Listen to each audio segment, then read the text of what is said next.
You've reminded me actually when you said that, because I think we naturally today think of therapists or doctors, but you mentioned teacher there. And I was thinking, when I was going through a really rough time at school once, I remember my walk to school from the bus stop, I'd see a teacher every day that I was really close with at school, but you never talk to your teachers walking to school. Not a crazy person. Yeah. But I was so lonely at the time that I remember like almost thinking like, well, he's the only person I can talk to because of other stuff that I was going through at school. And I remember I started talking to him on the way to school. His name's Mr. Buckeridge. He knows I go on about him everywhere and he avoids it because everyone's always like, oh, Jay's been talking about you. Jay's been talking about you.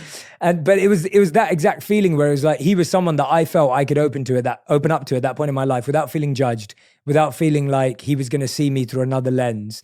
And just having that space to be seen for as a human who is going through stuff by a teacher was a huge, huge win. And so, you are right that help can come in all different forms, and it doesn't have to come in the ways that we expect it to come in. Yeah, it doesn't have to be a professional. Yeah. I go to my friends a lot, and some friends are better than others in certain situations. I've got some friends that are very much like pull your socks up and get on with it, and then other friends who are like, come here and have a cry on my shoulder. But like it varies. So I just really hope that that's what the show can do is sort of paint this positive picture of asking for help is something to be proud of. Well, that's a great message, and I think we all need to hear it. And I want to go back a little bit because there's a lot of interviews that you've done, and I've watched a lot of stuff over the time. But like we were talking about, a lot of it's sound bites because it's quick and short, and these entertainment, interviews. And that's why I was really grateful that you took out the time to do this. But you were diagnosed, as far as I read, with dyslexia at age 7. Yes, and I was wondering how.